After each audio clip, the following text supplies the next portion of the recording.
Welcome, everyone. Thank you so much for joining us for this morning's business education. It is a back to basics on business etiquette, and we are so excited that our panelists were able to join us today. We have some incredible local celebrities, I'm going to call them.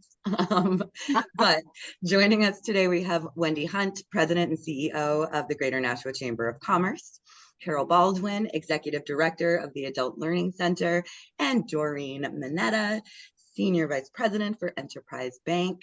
And they are going to go through some of the easy and tough topics around business etiquette that we face every single day, things that they see in their offices, in their board meetings, in day-to-day life, and some real examples for us on what to do and not do. So to get started, I'm going to pull myself off the screen and let each of these wonderful women introduce themselves to you. Carol, do you want to kick us off? Tell us a little about yourself. Certainly. Thank you for being with us this morning. And Alyssa, thank you for having me. Before I took on this role at the Adult Learning Center, I was an HR manager at a corporation in Manchester, New Hampshire. In order to have that job, I got my SHRM credential, Society for Human Resource Management. And when I came to the Adult Learning Center, I thought I would just keep that up for a couple of years in case I got fired. But it turned out to be a really good decision because HR matters, dealing with the workforce is a good part of my job, and it's becoming increasingly more complex. And before I talk, I just want to put in a plug for the SHRM Greater Nashua group. We used to be called the Greater Nashua Human Resources Association. We rebranded, and we are now the SHRM Greater Nashua. You can find information about us on gnhra.org, or you can reach out to the Chamber because they recently became members of the Chamber. It's a great resource for HR professionals. We meet on Thursday mornings at the Hampton Inn. The topics are really relevant. We have some of the best HR professionals as speakers in the state. So that's where I get a lot of my information. As far as appropriate and inappropriate workplace conversations, it used to be back in my day that you avoided sex, politics, and religion. And if you did that, you were good. Now the list has expanded greatly. You want to avoid abortion, education, guns, immigration, freedom, First Amendment, still religion, sex, and politics. Even climate change can be a hot button issue. And the reason for that is people feel very strongly about these issues. And they're topics that can be polarizing. I don't know how we got to this place in society. That's a whole nother discussion, but you really want to avoid topics that are polarizing. Polarization causes, it causes stress in the workplace. It can lead to disagreements about ancillary issues. And the other thing it can do is it can make people uncomfortable. It can make your employees uncomfortable. They can become concerned about, well, gee, is it okay if I have an opinion that's different than my boss? So that's why you really want to stay away from those topics in the workplace.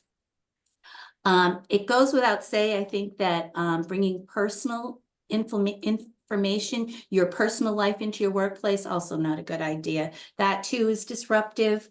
It's not to say you can't talk to your coworkers. Like when I ask an employee, how was your weekend? I really want to know, but I don't necessarily want to know that they had a fight with their husband or that much detail. Again, just because it's really disruptive. And Doreen is going to talk about what further damage this can do to the workplace. Well, good morning, everybody. As Alyssa introduced me, I am Doreen Manetta. I'm a senior regional manager with Enterprise Bank.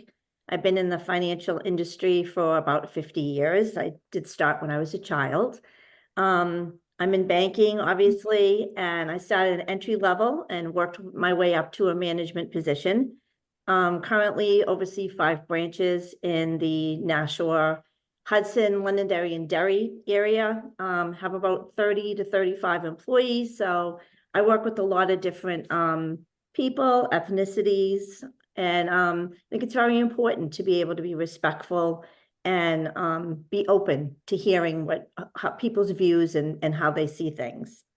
My thing on etiquette is, as a professional, we're judged on our conduct, and we need to be able to act in a way that merits public, team members, customer confidence, things that protect yourself and that protect the company's reputation that you are representing.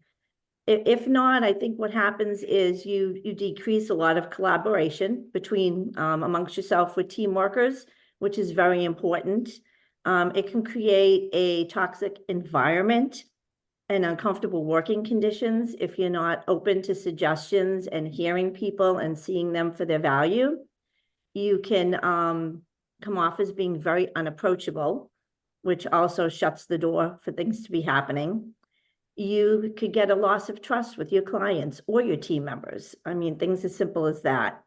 And your unprofessional behavior too can contradict the company's mission that you're also representing. So those are just some of the things that I feel are very important to be aware of, is to make sure that you're being open, you're being transparent, and anyone that knows me, I'm very direct and open, and I'm a let's sit down and let's talk about it. And I think to me, that's the best way to approach most of the things that I've dealt with in my career.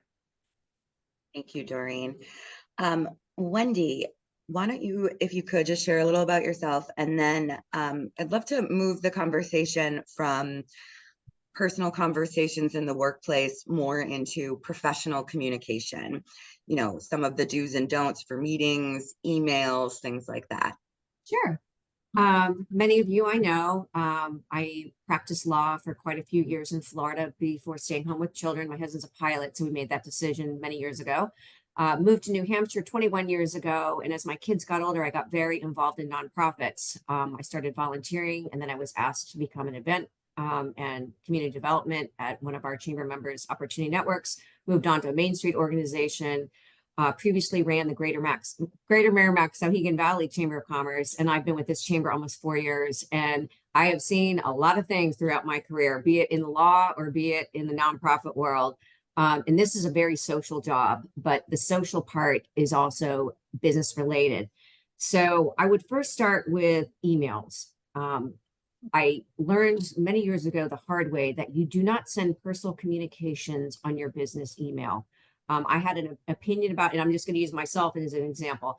I had an opinion about somebody in the community that I didn't think would be a good fit for something, and it was because they were someone I knew outside of work, and I sent it to somebody on my personal, on the work email, and I heard immediately from my board chair that I was not to do that and why, and that was a really good lesson. So keep your business communication on your business email, and if you have personal emails, pull up your Gmail or whatever account you use, because someday you may leave your job and all of your emails are going to be in there. Mine was not of a personal nature. It was about something else, but that's just a rule for thumb on that.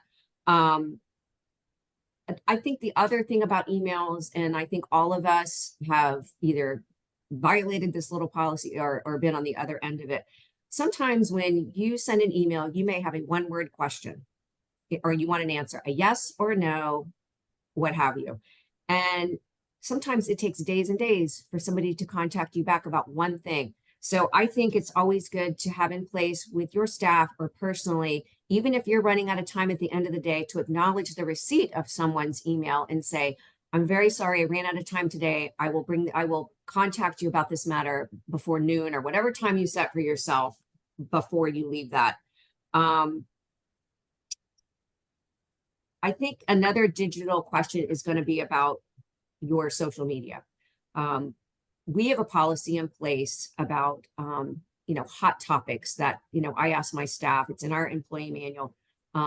Let's say we'll talk about the election right now, the presidential election. I can't think of a hotter button topic than that right now. I am not going to be putting signs in my yard. I am not going to be making posts about either candidate. Because it does reflect back to me on my job. I'm out in the public. So if your company doesn't have a policy, then it's up to you. But as Doreen said, even when we're off duty, people know what we do and who we work for, and you don't want that to reflect upon your employer. The other thing you can do is just don't friend people in the business community that just keep your social media very small and people that you don't work with. I think I'll kick it over to somebody else to continue with this conversation. Yeah, absolutely. So when we were doing prep for this call, we actually chatted a little bit about meetings in particular, monopolizing conversations, interrupting people, not acknowledging or crediting others. Doreen and Carol, do you have anything that you'd like to share regarding meeting etiquette? Sidebar conversations. Yeah. Those are so annoying in a meeting. Avoid those at all costs. Doreen, that's my pet peeve. Yeah, I think being in a meeting and people having their phones out and not being engaged and just being disconnected.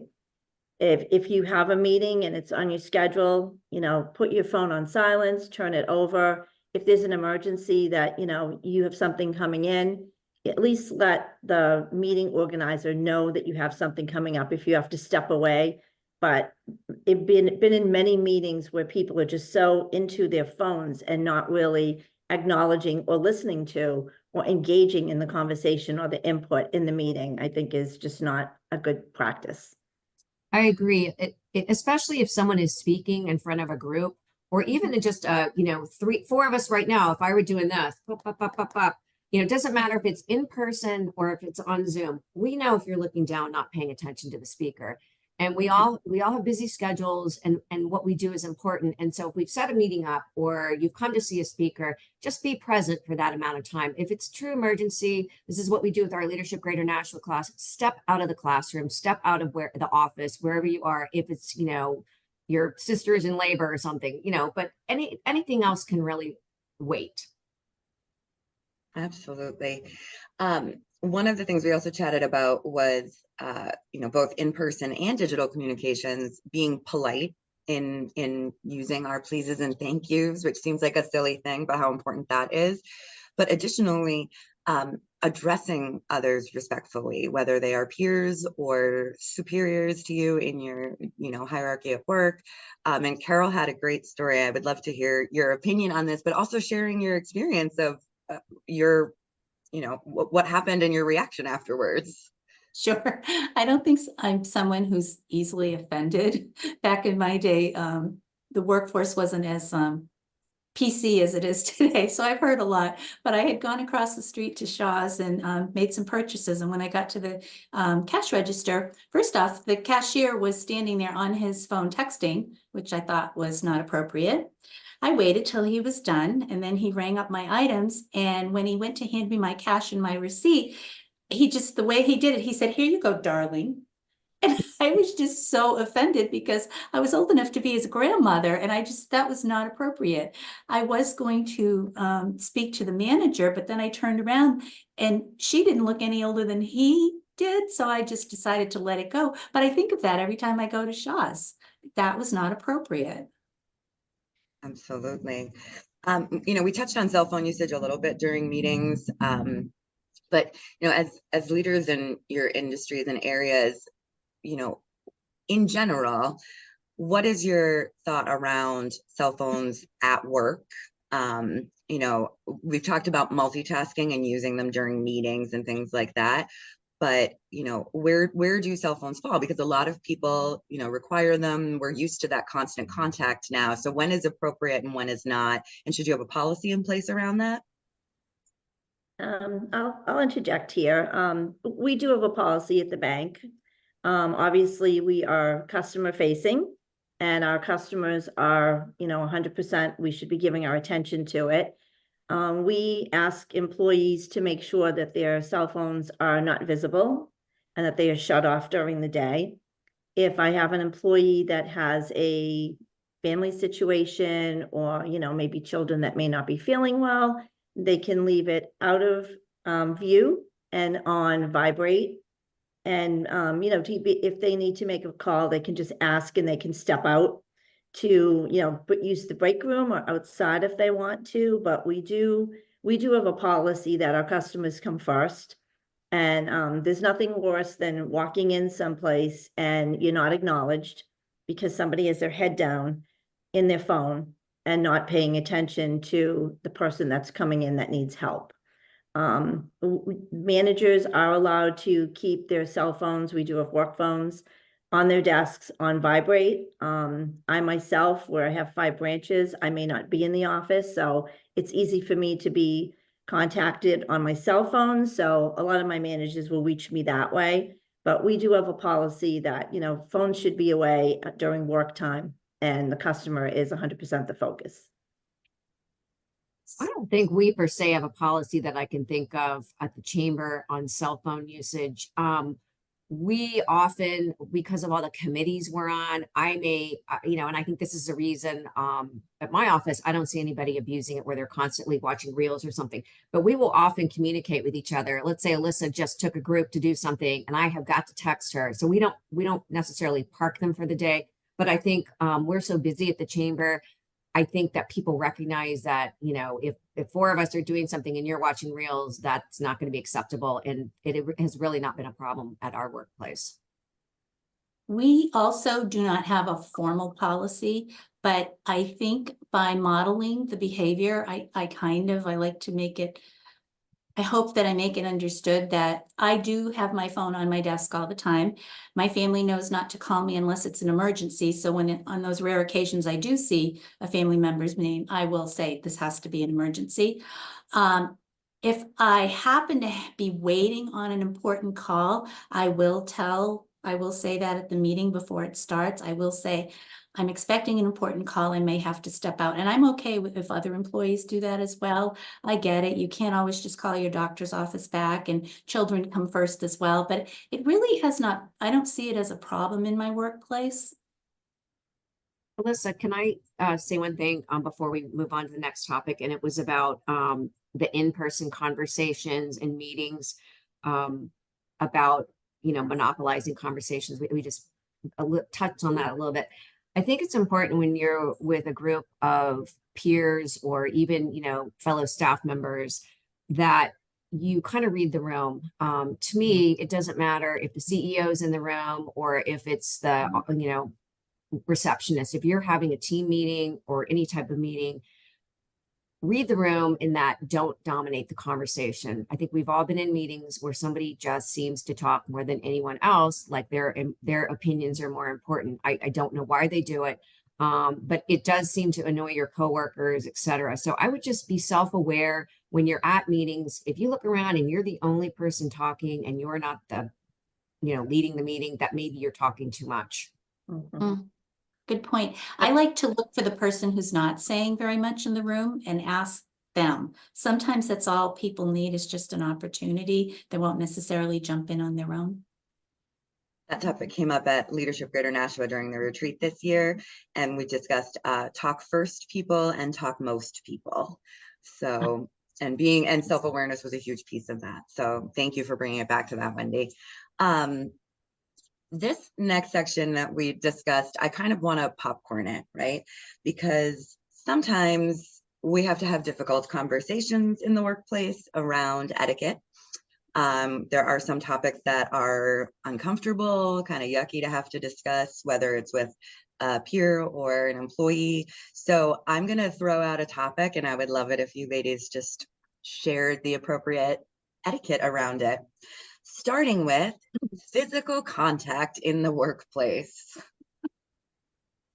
Yeah, that's a tough one. I think a lot of people feel comfortable where you may reach out and just touch somebody's arm or their back, and that can be misconstrued as sexual harassment. So we have to be very careful as to the boundaries and how close we are to somebody, and making sure that we don't touch and that we're not too close and that we make them feel comfortable when they're sitting with them or talking with them.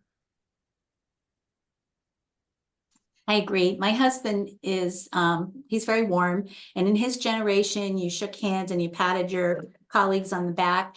And I've said to him, just don't do it. It's so easy to be misconstrued these days. Better to just avoid it entirely. I agree. You have to meet a person where they are, and you don't know if they're a hugger, and you don't know how they're going to react. I know that in going back to my law days, there was an attorney in our office who he hugged everyone, and especially the women. And it was almost like, you know, red alert, George is walking through the building, or whatever his name was. I don't remember his name. And you're about to get the George treatment. And that was a big old hug. And it was a little too friendly. I'm just going to leave it at that. So yeah, no touch. All right, How about hygiene and inappropriate attire? Anybody? Those are fun topics. Well, the best thing you can do is have a policy that you can speak to. That takes a lot of the burden off your back if you can say, look, in our employee handbook, we don't allow, sheer tops or low cut or shorts. Hygiene's a little trickier, but we do have a little blurb in there about hygiene and odors and being respectful to your colleagues. Without a policy, it's tricky. I think with the hygiene is the one that pops out at me. And I think that I had worked in an office where there was a particular person with a health problem. And as a staff member, I would not, or as, somebody in the community, I would not walk up and go, heads up, to you.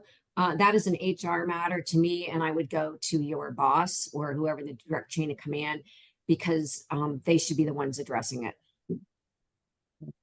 Absolutely. Yeah. I actually, many, many years ago, did have to deal with an employee that had a hygiene issue. Coworkers were complaining, and I felt best just to sit down with the employee, not to do it through an email, to have a one-on-one conversation and just kind of, be very sensitive and have a discussion. It came out that she wasn't even aware of it. And, in a bank, sometimes you're physical, you're picking up coin bags and things like that. She was very, very grateful for the discussion, and that we had a discussion, sat down one-on-one, and, it was fixed from there, but it had to be, the team members had to come to me to have the discussion. It wasn't something I was really looking forward to having, but it was just being sympathetic and asking them and having, a nice conversation with them to see what was going on so that you could rectify the situation. We also have to be careful if it is a medical issue. There's so many things that are protected age in regards to HR that has to be broached. Just what Doreen and Carol, you have to broach it very sensitively. Mm-hmm. Absolutely. For those of you who are watching, our participants here, if you have questions at all, I forgot to mention, please feel free to drop them in the Q&A, and I will read them as we move through, or we can wait till the end. But if anything pops up, please share it with us. The next thing I wanted to touch on was office paraphernalia, things that we are keeping around our office. I know that the topic of profanities came up when we were discussing this. How do we feel about decorating offices with personal items? Any of you? So at the Adult Learning Center, we have people here from right now 65 different countries. We have over 700 students taking classes here from 65 countries. We have to be particularly cognizant of everyone's what the holidays they observe. And so in order to keep it fair, we don't allow any it sounds kind of Scrooge-like, but we don't allow any Christmas ornaments. We don't in the major areas, in the hallways, anything like that. In terms of what we allow in your own office, you have to agree upon it. We have one particular office that just loves Christmas. It looks like Christmas threw up in there every year, but they all agree to it. And so I'm fine with it. The minute somebody is uncomfortable, I've told them that we'll have to stop that. In terms of what employees do, again, it's our same policy. Know your colleagues, know your coworkers if they're okay. I don't go over the top. I once had to speak with someone in my old job. We had cubicles there who decorated her cubicle with lights, and it looked like that Christmas movie, that awful Christmas movie. I can't think of it. You know the one I mean. And I had to go and speak with her and tell her, no, that was over the top. You have to take that down. It's kind of a judgment call, in my opinion. We at the bank are a very diverse population. I'm very proud to work for a company that is very diverse. So we acknowledge and we celebrate, whether it's Diwali or Christmas or whatever. And if somebody is not, if it's something that they are not able to because of their religious beliefs, we respect that as well. And we make sure that we ask them what they're comfortable with. But we celebrate everything at the bank, and I think it's great. We really acknowledge all of the ethnicities that we have there, and it's one of the great things that I love about Enterprise Bank. I think if you have a home office, you can do whatever you want if people can't see, behind you. But I think when you are in your office, and sometimes you may share space with others. I know Alyssa and Emma share an office.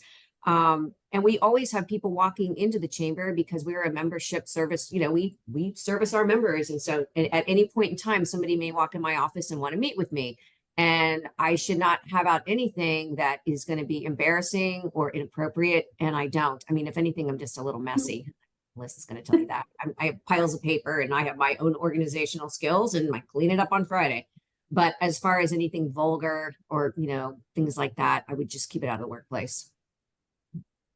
We were just on social media, personal social media a little bit, and making sure that we are appropriate on there or not friending people that we are professionally associated with. So my last tough topic is alcohol consumption at work events. And I know we all have a million stories, but maybe Wendy, why don't you kick it off for this one, only because we do a lot of events that offer complimentary beverages with them. So policies We around. also limit it to 2 drinks, and we're not the DUI unit.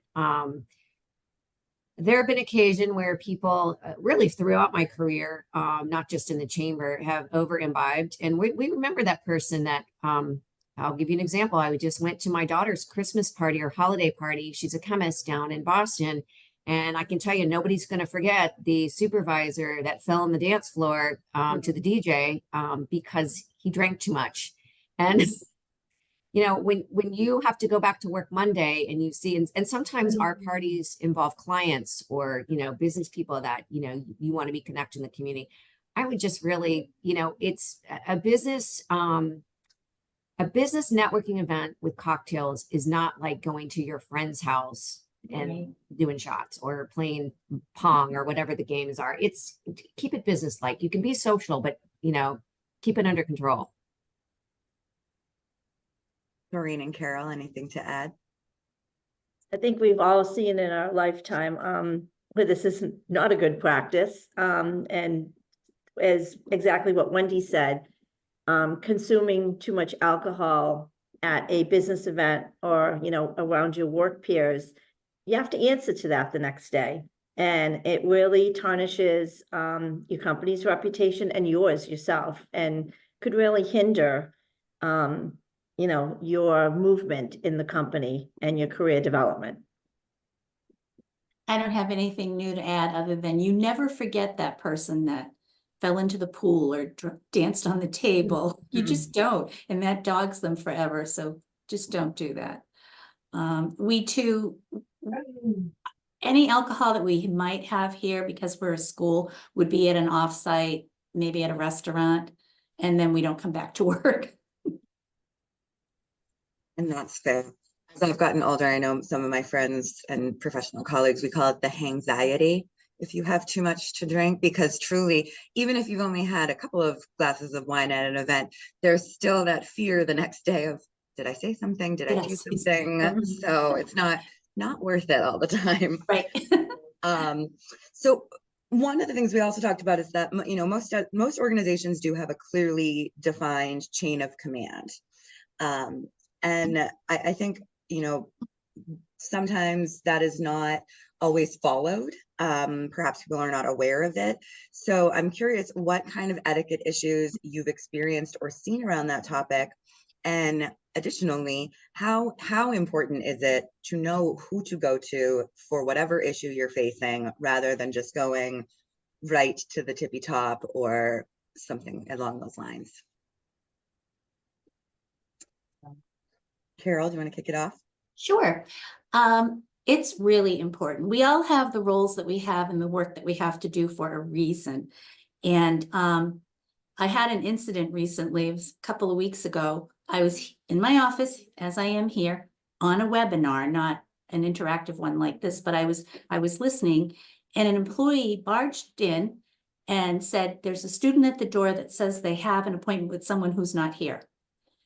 And I instructed her on what to do, but afterwards I went and spoke with her and thought that was really not appropriate. You yourself have the ability to figure out what to do. And if you really need some help, going straight to the top in this organization is not the way to solve that problem. Talk to a coworker, talk to a colleague. I agree. And I think that in our case at the chamber, we do have an employee handbook that outlines, the proper procedure. I did make changes when I came in and took the job along with the executive board. Then we had the full board vote to change changes because everything came to me. And my feeling was, what if Alyssa has a problem with me? And, how can she call, we have a very, I mean, this is not a real Whoops. for other people. I feel like we all really communicate enough. But let's say she had a problem with something I said or done, and it's not a comfortable conversation for her to have with me, then she would go to Carol as our board chair. And I felt that was an important thing, that employees should not be afraid to speak out. And if you're always reporting to the same person in a small organization, being like the chamber, but with Carol and with Doreen, they have hundreds of staff members, and there is, managers to assistant manager, Right. you know what I'm saying, all the way up. Absolutely. Doreen, as you mentioned, you have 5 branches that you're overseeing and that you're going to. How does company hierarchy play into your work structure at Enterprise and boundaries around that? Like, is there a clear-cut chain of command? Do people know who they're supposed to go to for each issue they may have? Yes, each team member in the branches, they report to an assistant manager who then reports to a manager, and then the managers report up to me. We really encourage open door policy. If there's something that's bothering them, they come in, they can sit down and talk about it with their direct supervisor.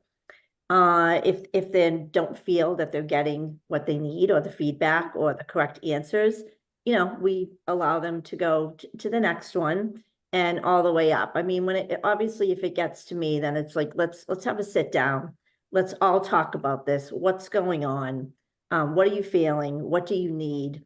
And we can always get human resources. They're always a great resource for us if we do need to reach them. But we try to have an open door policy in all of the branches. And I as well, I sit at all of my branches so that all of my staff are comfortable coming to me and talking to me about anything that they may feel they need to. I found what was really helpful at the Adult Learning Center was to have a very clear org chart and make sure everybody has it. It's not to say that you can't come to me. I agree. I want to have an open door policy as well, but just stop and think about, do you really need me? Can't your manager solve this? Or HR? But yeah, a clear org chart is really helpful. What about using your position or title for personal gain? And maybe conflicts of interest if you sit on boards or volunteer with committees and things like that. How does that fall into play for you as far as business etiquette and appropriate usage of those titles and positions? Yeah, you should never use your position anywhere. And as far as sitting, I will use my example, sitting on boards and committees. Being in a bank, you may be in a board meeting where finances are being discussed. There may need to be a vote if it's a client of the bank, and I would have to abstain from making any votes on that because I am affiliated with the bank and I'm in a board position or a committee position. So you have to make sure that you are doing your due diligence as to what's best for the board and for your company and not intermingling them.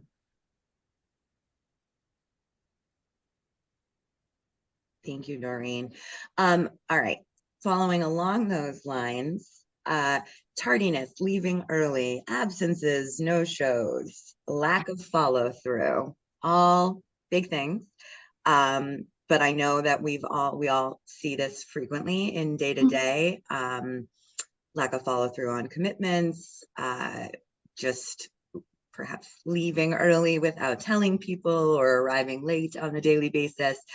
How, what's the proper etiquette and how do you address it if there is someone that is in your workplace who is not following through on their commitments or tardy and leaving early on a daily basis? I'll start this one. One of the important components of Leadership Greater Nashua, and there may be some people in the class, we really hone in on these skills because it does reflect on you personally, but it also reflects on your employer. When you're talking about, if there are 35 people in the class, unless you have called ahead and said, for example, I mean, there are reasons. There was a car accident and I can't drop my child off on time. Just let us know. That is good business etiquette. But if you just decided to stop at Dunks and got stuck in a line for 15 minutes and that's why you're late, that's not cool. That is, that absolutely, Carol was talking about what, things that her pet peeves. That is absolutely my pet peeve. If we've been waiting for you and you walk in with a big old full Dunkin' Donuts, you're not going to get a big smile out of me. And I think that the other thing on that, talking about following through with commitments, not so much work commitments I've seen, because I think that anybody in my workplace, if they don't follow through with what they're supposed to do, they're not going to last long. But we also represent our workplaces on a lot of committees. And, if you're on a committee with somebody, let's say we're putting together a toy drive or something, and you end up doing all the work yourself because the 3 other people didn't follow through. They didn't make the phone calls. They didn't show up. That reflects badly on them and on their employer. So I would just, if you're going to commit to something, follow through.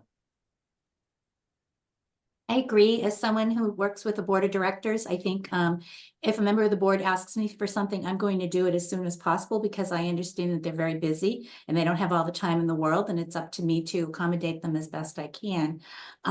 Same with staff. If I need something, I don't expect to have to chase you down to find it. I think that you owe it as an employee to get back to me within a reasonable time. It's just, at the end of the day, basic common courtesy. And your reputation depends on it.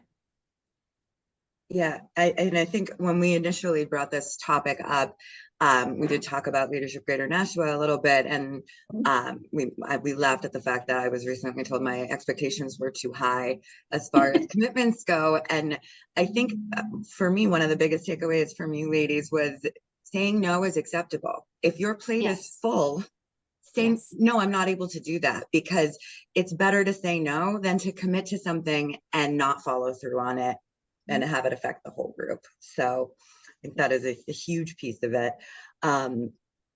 Before we move on to Q&A with the participants and see if there's any audience questions, could you each share how leaders can set an example of good etiquette for their teams, and what you would consider perhaps the biggest key takeaway that you would like the audience to walk away from this whole hour? Carol. Okay. I think at the end of the day, it comes down to being above board, fair, respectful, positive, and modeling the behavior that you want to see in your employees, and a basic treat others as you want to be treated. I don't think it's rocket science. Did I answer your question, Melissa? You absolutely did. Okay. Doreen? Yeah, I mean, you just need to treat people with dignity and respect. And I think, in this day and age, we really need to be open to, different perspectives that people have. You may not agree with it, but, you can agree to disagree and hear everybody's point of view and not be upset about it and lash out at them. I think it's very important to be open-minded. And, if you're open-minded, you're also going to learn things from people too. I think my takeaway would be going back to the first topic about personal issues in the office. Let's face it, we spend more time with our coworkers than our families. I mean, I see more of Alyssa than I see of my husband and kids. And I love that. And we are friends. But we may take, and I feel like everybody in our office are friends. That being said, it can't take over the office. If you have a situation, I mean, let's say, like my cat died last year. Everybody was great. Well, yeah, so I took a day off. I'm not going to lie. It was an 18-year-old cat. I didn't bring it in the next day, though, and make it about that. because you have to be productive at work. And if you want to take it offline, because I know we all have friends from work, then go out after work or go out or, meet early for coffee or something, but just don't let your personal life take over the atmosphere of work, because at the end of the day, we are there to complete a mission or in whatever your job may be. Wonderful. Carol, were you going to say something? Well, we had a situation here that always stuck in my head about how we had an employee who just had a very dramatic kind of life and would bring the drama into work. And for a while, we realized that, oh, give her 15 minutes and then she's done and settles down. But then 15 minutes turned into a half an hour, turned into an hour. And then I realized that what the message we had sent was, we're tolerating this. So I finally had to pull the person aside and address it and say, look, I'm sorry that I gave you the impression this was acceptable. It's not. You need to leave your drama at the door. So I guess my takeaway is deal with it sooner rather than later. Yeah, there's a fine line between enabling and empathy. Exactly. Yeah, that's well said. Yep. All right. Are there any questions from the audience? If you have any, if there's a topic we missed, I know we went over a million different things as far as etiquette goes, meetings, cell phone usage, conversation. We learned some new taboo topics that I wasn't aware were taboo until Carol shared them with us. Let's see. What are some ways body language can affect conversations/meetings? What would be considered positive versus negative body language? And how can you become aware of your natural reactions, eye rolling, crossing arms, eye contact, etc.? That's an excellent question. Sure is.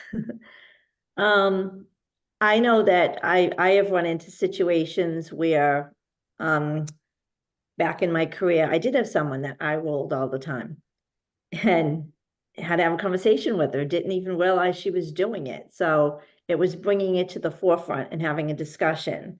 Body language is very important. If people are slumping in their chairs or they're, sitting on their cheek, arms crossed, is very closed off, don't talk to me. There's a lot of things that, turn people off by doing that. And I think that, it's very natural for all of us to fall into that. So we have to be conscientious all the time when you're sitting or you're in a meeting. Am I engaged? Am I sitting up? And do I have good eye contact with the person that's conducting the meeting? Things such as that. And all those things, your facial, when you're laughing or smirking when somebody makes a comment, it can come off very rude or very disrespectful. I think just like positivity in the workplace is contagious, so is negativity. And be it you're saying directly things, or if you're eye rolling or, not paying attention, or all of the body languages that Doreen just said, it does tend to bring the group down. So try to keep it positive. If you disagree with something, maybe have a sidebar after. One of the etiquettes I also wanted to talk about, because my dog is making noise, is zooming from home with pets. I apologize. I'm going to mute right now. I also think it's important to stay calm. I struggle with this one. If there's something happening or I need to be at the other end of the building, I have to constantly remind myself, don't run. It's not helpful. Don't look stressed. Breathe and carry on. I think that's good for everyone to remember. We say it all the time when we're freaking out before an event at the chamber, like, no one will die if this is perfect. We are not saving lives. It is a debate. All the time. Like, she's not wrong. I will say all of the time, take a breath. We're not trauma surgeons in the ER. Right. It's okay. It's okay. Absolutely. We will redirect. Looks like we have another question in the chat. Or just a comment here. Susan is sharing, smile when you answer your phone. That's actually so true. That's a good idea. Yeah. If you do that, people can hear that in your voice. So I totally agree. I like that. I have a question, just a personal question. So for those people who are perhaps not in a supervisory position and are dealing with some of these issues, like if they have you know, a weekly meeting and they know there's someone in their group that is always going to monopolize the meeting and talk over people. How would you address that as on a peer level, as opposed to going to your boss? Because some of us, you know, I feel like I'm in a place in my life and an age where I don't want to have to go to my boss every time I have a problem. I'd like to be able to address that, you know, peer to peer. What's a good way to broach that subject without being, you know, offensive or tattletale-y, I guess? If it was me, first I'd have to be reasonably sure the person would accept the feedback.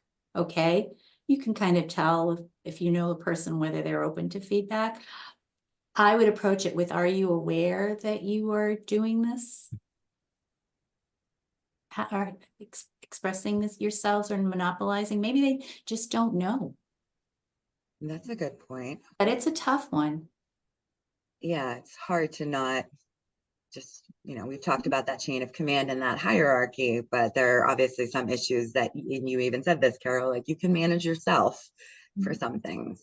So, well, it looks like there's no more questions in the chat for us, and we've gone through every topic that we had written down. Any final remarks from any of you ladies? I do have one, and it's based on Susan's smile when you answer the phone. And I really think that I wanted to make one comment about phone calls. I love that, Susan, that you said that, because it does set the tone for the conversation. Sometimes in our jobs, we get very frustrating conversations. And I would say if you're having a frustrating conversation, and put yourself in timeout and don't yell on the phone, especially, you know, if you're in the service industry, it's okay to take a break. It's okay to step back, but don't let it escalate to the point where you are almost in a shouting match with, say, a customer or something else, because you are representing yourself as somebody who's losing their cool, but you're also representing the business. So I would just say, take a step back, put yourself in timeout if you feel like, you know, you've lost that smile, that getting that conversation. That's good advice. It's really good with email as well. Reread your email. If you think maybe it's a little bit harsh, set it aside and look at it again in the morning. Excellent advice. But don't not reply. Make sure you're being prompt with True. your reply. I'll get back to you tomorrow. Yes, I had. I'm afraid what I'm going to say today. Truthfully, those are great though. I got one of those last night. I had a very detailed email I sent, and the response that came through was just acknowledging that I received this. I will reply tomorrow with more detail. Love that. Perfect. And that was just me. No, I was kidding. I'm kidding. That's good. That's just common courtesy. In the bank, we call that the sundown rule. We are required to answer every phone call, message, and every email, whether you have an answer or not, to just acknowledge that, yes, I've received your message. Unfortunately, I've been out of the office today or in a meeting. I will get back to you tomorrow by whatever time, so that they at least know that you have received what they're sending and that you're acknowledging to get back to them within a good time. Wonderful. I also tell my staff, if you haven't heard from me within a day or two, please check with me. Sometimes I just miss email. There's just so many of them, or I set it aside and I think I'll get back to you, or I think I did and I didn't. I'm never offended if somebody says, hey, did you get my email? Well, thank you so much, ladies. I very much appreciate you joining us today and sharing your wealth of knowledge on business etiquette for everyone who joined the call. Those of you who are watching the recording on the website, if you have any questions, you can feel free to reach out to us directly at the Chamber, and I'm happy to connect you with any of these fabulous women on our panel should you want to discuss further some etiquette issues. But thank you for joining us, and we will see you next month for another business education.